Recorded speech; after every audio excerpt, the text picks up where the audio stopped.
Bismillahirrahmanirrahim. Assalamualaikum warahmatullahi wabarakatuh. Yang kami hormati Bapak Ibu sahabat semua, serta Bapak dosen yang kami muliakan, yang dirahmati oleh Allah SWT. Izinkan kami untuk menyampaikan materi dengan judul Teknik Menyusun Perangkat Evaluasi Hasil Belajar Menggunakan Kurikulum Merdeka.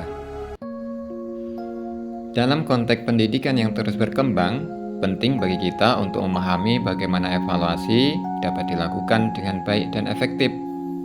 Mari kita eksplorasi bersama topik ini yang tidak hanya relevan tetapi juga sangat penting dalam meningkatkan kualitas pembelajaran di kelas.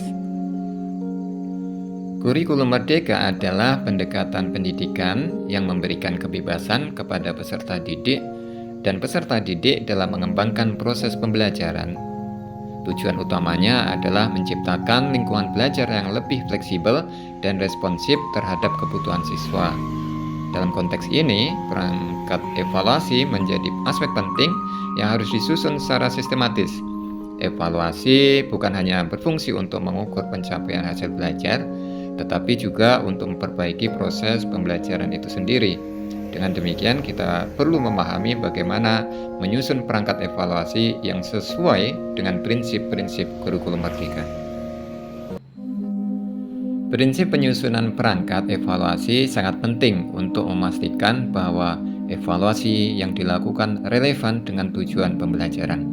Yang pertama, evaluasi harus selaras dengan tujuan pembelajaran yang telah ditetapkan.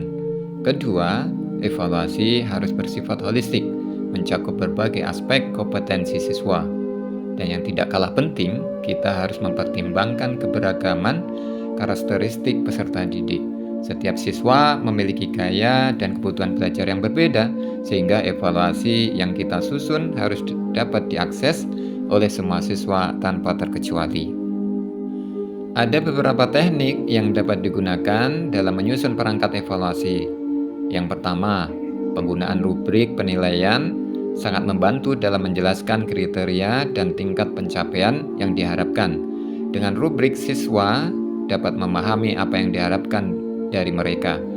Yang kedua, penilaian berbasis proyek memungkinkan siswa untuk menerapkan pengetahuan dalam konteks nyata yang meningkatkan keterampilan dan kolaborasi siswa. Yang terakhir adalah observasi sebagai teknik evaluasi, memberikan gambaran yang lebih lengkap. Evaluasi memberikan gambaran yang lebih lengkap mengenai perkembangan siswa dalam situasi nyata. Evaluasi diri dan penilaian sejawat adalah teknik yang sangat relevan dalam kurikulum merdeka. Dengan melibatkan siswa dalam proses penilaian, mereka dapat mengembangkan keterampilan reflektif dan meningkatkan kesadaran diri terhadap proses belajar mereka. Siswa yang terlibat dalam penilaian diri cenderung memiliki motivasi yang lebih tinggi untuk belajar dan bertanggung jawab atas pembelajaran mereka sendiri. Ini adalah langkah penting untuk menciptakan lingkungan belajar yang lebih aktif dan partisipatif. Dalam era digital saat ini, mengintegrasikan teknologi dalam menyusun perangkat evaluasi sangatlah penting. Penggunaan platform digital dapat mempermudah proses pengumpulan dan analisis data evaluasi. Alat-alat digital tidak hanya membuat proses lebih efisien, tetapi juga memungkinkan pendidik untuk mendapatkan wawasan yang lebih dalam mengenai kemajuan siswa. Dengan memanfaatkan teknologi, kita dapat menyusun perangkat evaluasi yang lebih inovatif dan responsif terhadap kebutuhan siswa.